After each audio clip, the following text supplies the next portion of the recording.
আমরা অনেকেই আমাদের তোলা ছবিগুলোর কালার পরিবর্তন করতে চাই। এর জন্য আমরা অনেকেই বিভিন্ন ধরনের অ্যাপস ব্যবহার করে থাকি। এইসব কাজের মাদার সফটওয়্যার আমরা বলতে পারি ফটোশপকে। চলুন আজকে আমরা ফটোশপ ব্যবহার করে একটা ছবির কালার পরিবর্তন করা শিখব, আর তাও মাত্র কয়েকটা ক্লিকে। চলুন আমরা কম্পিউটার স্ক্রিনে চলে যাই। আমরা প্রথমে ফটোশপ সফটওয়্যারটা ওপেন করব।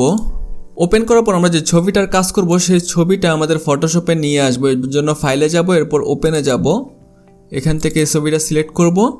আমাদের ছবিটা আমাদের ফটোশপে চলে আসলো। এখন আমরা কিবোর্ড থেকে অল্টার প্রেস করে মাউস থেকে স্ক্রলটা ঘুরিয়ে আমরা জুম ইন করতেছি। আমাদের বডির স্কিনের কালার চেঞ্জ করব।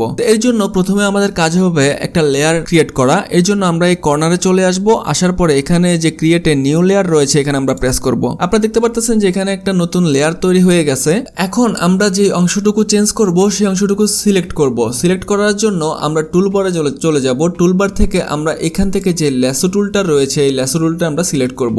তো সিলেক্ট করার পর এখন আমরা যে অংশটুকু সিলেক্ট করব এটা মাউস দিয়ে ড্র্যাগ করে আস্তে আস্তে এটা আমরা সিলেক্ট করব। তো আমরা মাউসে একটা ক্লিক করে এরপরে মাউসটা মুভ করে সিলেক্ট করতেছি।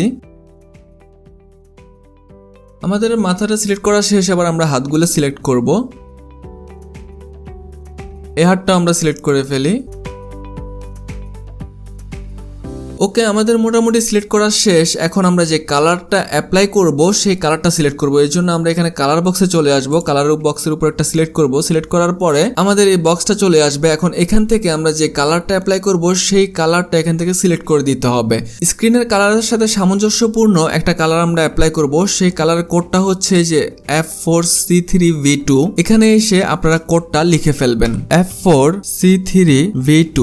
এই যে এই কোডটা আপনারা এখানে এসে লিখে ফেলবেন। লেখার পরে এখানে ওকে দিবেন। ওকে দেওয়ার পর এখন আমরা যে কালারটা নিলাম এই কালারটা এই সিলেক্টে অ্যাপ্লাই করার জন্য আমরা এখানে পেইন্ট বাকেটটা নিব। তো পেইন্ট বাকেটটা আমরা সিলেক্ট করতেছি। সিলেক্ট করার পরে এখানে আমাদের সিলেক্টের উপর মাউসের কার্সারটা নিয়ে এসে একটা সিলেক্ট করব। এই যে কালারটা অ্যাপ্লাই হয়ে গেল। এখন এটা অনেক হার্ড, এটাকে সফট করার জন্য আমাদের এখানে লেয়ার বক্সে চলে আসব। আসার পর এখানে যে নরমাল রয়েছে নরমালের উপরে আমরা প্রেস করব। প্রেস করার পর নিচের দিকে আসলে এখানে সফট লাইট দেখতে পাবেন। তো এখানে সফট লাইটে যদি আমরা করি দেখতে পারতেছেন যে কালারটা অ্যাপ্লাই হয়ে গেল। এখন যদি আমাদের এই সিলেকশনের অংশটা আমরা ডিসিলেক্ট করতে চাই তাহলে কিবোর্ড থেকে কন্ট্রোল ডি প্রেস করবেন, তাহলে ডিসিলেক্ট হয়ে গেল। এখন চেঞ্জটা আসলে কতটুকু হয়েছে সেটা যদি আমরা দেখতে চাই তাহলে আমরা এখানে লেয়ার অপশন থেকে এখানে যে চোখের আইকনটা যদি আমরা বন্ধ করে দেই, আগে এমন ছিল এখন এমন হয়েছে। এখন আমরা যদি কিবোর্ড থেকে অল্টার প্রেস করে একটু জুম করি তাহলে দেখতে পারতেছেন যে এখানে কিছু অংশ সিলেক্টের বাইরে চলে গেছে, আবার কিছু অংশ সিলেক্ট হয় নাই।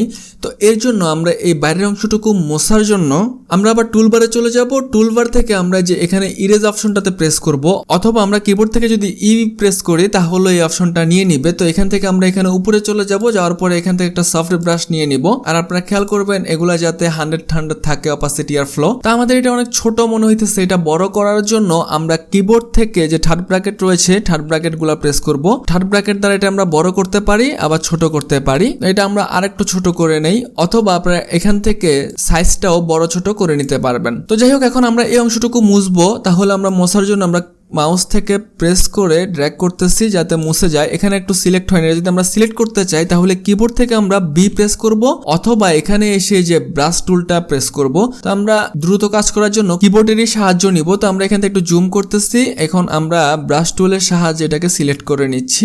সিলেক্ট হয় নাই যেটা, আর এটা বাইরে চলে গেছে। তো এর জন্য আমরা কিবোর্ড থেকে আবার ই প্রেস করতেছি, এরপরে আমরা এই যেটা মুছে দিতেছি। তো ধরুন এখানে এই অংশটুকু সিলেক্ট হয় না, এটা সিলেক্ট করার জন্য আমরা কিবোর্ড থেকে বি প্রেস করতেছি, এরপরে যে সিলেক্ট করে দিচ্ছি, এখানেও সিলেক্ট করে দিচ্ছি। এখন এই যে বাইরে চলে গেছে এটার জন্য আমরা কিবোর্ড থেকে ই প্রেস করতেছি এবং আবার মুছে দিচ্ছি। তাহলে আপনারা বি এবং ই এর সাহায্যে এগুলা ড্র করতে পারবেন এবং মুছতে পারবেন। করে নেওয়ার পর আপনাদের যখন পারফেক্ট হয়ে যাবে তখন আমরা এই দুইটা লেয়ার এক করে দিব। তো এক করে দেওয়ার জন্য উপরেটাতে সিলেক্ট থাকা অবস্থায় আমরা কিবোর্ড থেকে কন্ট্রোল ই প্রেস করব, তাহলে এই দুইটা লেয়ার এক হয়ে যাবে। এখন আমরা এই ইমেজটার কিছু ব্রাইটনেস কম বেশি করব। এর জন্য আমরা এই আমাদের লেয়ারটাকে কপি করে নিব। তো কপি করার জন্য কন্ট্রোল জে প্রেস করব, দেখবেন যে আরেকটা লেয়ার কপি হয়ে গেছে। তো এটার উপরে এখন আমরা আমাদের এই ইমেজটার ব্রাইটনেস বা কন্ট্রাস্ট কম বেশি করব। এর জন্য আমরা এখানে নিচে অ্যাডজাস্টমেন্ট লেয়ারে চলে যাব। যাওয়ার পরে এখান থেকে ব্রাইটনেস এবং কন্ট্রাস্টে প্রেস করব। প্রেস করার পরে এখানে যদি আমরা কন্ট্রাস্টটা একটু বাড়িয়ে দেই তাহলে না খারাপ হয়ে যেতেছে। আপনারা এখান থেকে ব্রাইটনেস আপনারা কম বেশি করে দিতে পারেন, যেভাবে আপনাদের পছন্দ হয় আপনাদের ছবি অনুযায়ী। আবার এখানে অটো দিতে পারেন, অটোতে তেমন ভালো হয় না। তাহলে এটা আমরা মুভ করে দিচ্ছি। দিচ্ছি। এখন আমরা চাইতেছি যে আমাদের ছবিটা একটু লেভেল ঠিক করে নিতে, তা এর জন্য আমরা আবার অ্যাডজাস্টমেন্ট লেয়ারে চলে যাব। যাওয়ার পরে এখান থেকে আমরা লেভেলে প্রেস করব। প্রেস করার পরে এখানে যে শেষে আইকনটা রয়েছে এটাতে ধরে আমরা যদি একটু এদিকে নিয়ে আসি, দেখতে পাচ্ছেন যে আমাদের ছবি চেঞ্জ হচ্ছে। তা আমাদের ছবির লেভেল এখানে ঠিক আছে, আমরা আবার এটা মুভ করে দিচ্ছি। তো আমরা সবগুলা লেয়ার আবার একটা লেয়ারে নিয়ে আসার জন্য কন্ট্রোল প্রেস করে সবগুলা সিলেক্ট করতেছি। সিলেক্ট করার পর আমরা আবার কন্ট্রোল ই প্রেস করতেছি, তাহলে একটা লেয়ার হয়ে গেল। তা আমাদের ছবির মোটামুটি কাজ শেষ। এখন এটা আমরা আমাদের গ্যালারিতে নিয়ে যাব বা সেভ করব। এর জন্য আমরা কন্ট্রোল এস এ প্রেস করব। প্রেস করার পরে এখানে আমরা এটা ম্যাক্সিমামে দিয়ে রাখতে পারি। ওকে ফাইন, আর যে অপশনগুলো যেভাবে আছে সেভাবেই থাকবে। তো আমরা ওকে প্রেস করব। এই ছিল আমাদের আজকের টিউটোরিয়াল ফটোশপ নিয়ে। আপনাদের আরো ভিডিও চাইলে আমাদের কমেন্ট করে জানাতে পারেন। Thanks for watching.